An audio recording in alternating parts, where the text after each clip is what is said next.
Avui ha vingut aquí a Calella per sopar amb militants i simpatitzants d'Esquerra aquí a Calella. No sé, suposo que un dia també per prendre contacte amb la militància i amb la gent que fa política a peu de carrer als pobles. Avui és un dia de retrobament amb la militància i els simpatitzants de Calella. En els últims anys he vingut en més d'una ocasió, primer com a consellera, després com a diputada del partit, i per tant sempre és un gust tornar a retrobar la militància de Calella, atès que rodo per tot el país i les meves comarques de referència és el Vallès Occidental i el Baix Llobregat, i per tant ja m'agrada sortir d'aquestes dues comarques on treballo més intensament.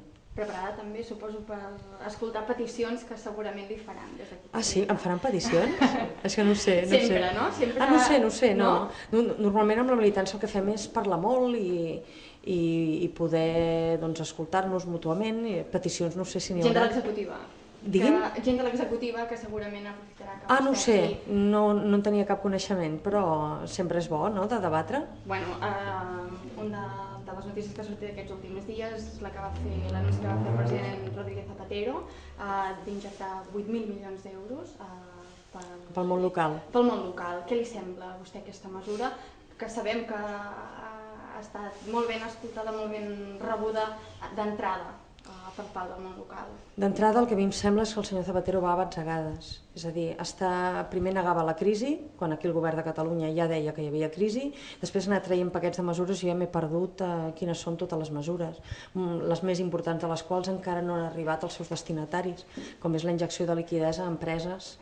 Per tant, el primer que va fer el senyor Rodríguez Zapatero va ser congelar i retallar l'aportació al món local en els pressupostos generals de l'Estat, no ho oblidéssim pas.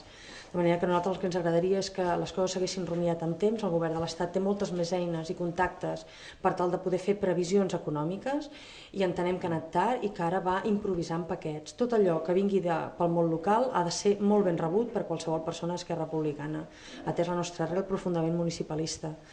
Però el que cal és veure aquestes mesures com funcionaran. Nosaltres el primer que demanem, i així vam demanar amb unes esmenes específiques que vam presentar al Congrés de Diputats i que van ser tombades, és que restituïssin els recursos retallats pel món local i s'incrementessin. La resposta va ser no.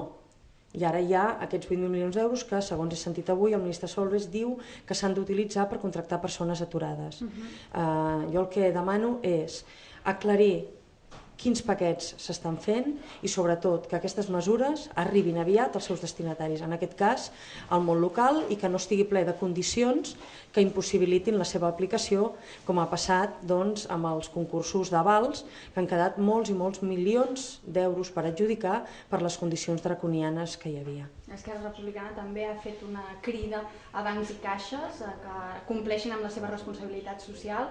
Ho deia l'altre dia el diputat Pere Aragonès, que no freni els crèdits a persones, precisament aquelles persones que se'ls ha adjudicat un pis de protecció oficial, i que això podria frenar totes aquelles polítiques que s'estan fent des del govern de la Generalitat. És més, el diputat Pere Aragonès va preguntar en aquest últim ple al conseller de Medi Ambient i Habitatge sobre aquesta qüestió i la manera de poder donar compliment a això. I no només això, sinó que jo hi afegiria que hi ha comerciants i petits empresaris que tenen un seguit de crèdits oberts i que han vist en els últims mesos com els bancs els deien que aquests crèdits ja veuríem què passaria, i això és el que no ha de passar. És a dir, les noves empreses, els nous emprenedors han de poder obrir negoci, però els que ja tenen negoci han de poder veure que hi ha els recursos al seu costat, és a dir, com no diria, emprenedors solvents que tenen les botigues en funcionament, que alhora que puguin renegociar crèdits. I això l'altre dia, reunint-nos amb la SECOT i amb la PIMEC Catalunya, és unes coses en les que vam coincidir com a partit, de poder que els empresaris que ja estan funcionant i que tenen una microempresa o són autònoms puguin tenir accés a una revalidació dels seus crèdits, atès que en alguns casos els interessos són altíssims. Per últim, una valoració. Un cop s'ha arribat a l'equador de la legislatura, per part d'Esquerra Republicana, quin balanç en fan? El balanç que en faig és el que aquest ha estat un govern que, mirant 5 anys enrere, ha tingut bastants obstacles, ha estat qüestionat des del primer dia i no se li ha donat temps ni tan sols de poder passar els 2 anys a l'equador. Ha estat un govern que s'ha trobat en una situació, jo diria que la més dura de crisi de les últimes dècades, i que ha de ser capaç de demostrar i de donar confiança a la gent que ens en sortirem i que serem capaços de sortir-nos-en, especialment liderant el govern i tothom fent pinya al voltant. La meva valoració com a persona que he estat en el govern i que ara em veig el funcionament del govern de més a prop, però no de tan a prop com estan a dintre, veig que s'han fet moltes coses i que hi ha hagut una incapacitat important per transmetre-les.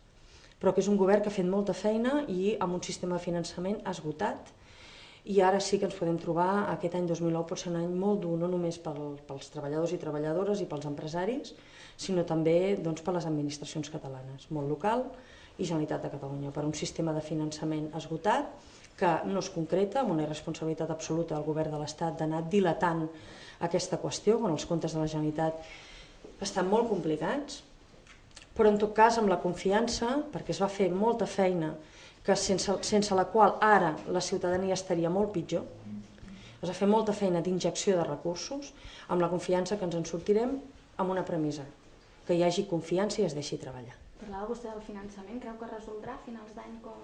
No, és que ja s'hauria d'haver resolt el 9 d'agost, sap què vull dir-li? I per tant, en això estem i estem apretant. Sembla que el govern Zapatero va movent fitxes de coses que deia que eren inamovibles, la famosa llei de dependència, doncs avui s'ha tret de la xistera, o ahir 400 milions d'euros que deia que eren impossibles. Per tant, amb aquests conills que es va traient de la xistera, espero que aparegui el conill definitiu, que és un sistema de finançament just per Catalunya a partir del que diu l'Estatut, que no és el que volia Esquerra, però almenys el que diu l'Estatut, que és el que va, ho recordo, el que va referendar la majoria de la gent que van a votar per aquest Estatut. I per tant hem d'anar a treure el màxim profit, sabent que això no resoldrà el problema endèmic de dèficit fiscal. Això ho sabem i ho hem dit sempre, una de les raons per votar en contra de l'Estatut va ser el sistema de finançament que hi havia. Però oi que és una llei aprovada per dos parlaments, un Senat i el poble de Catalunya, doncs a complir-la i a complir-la ja.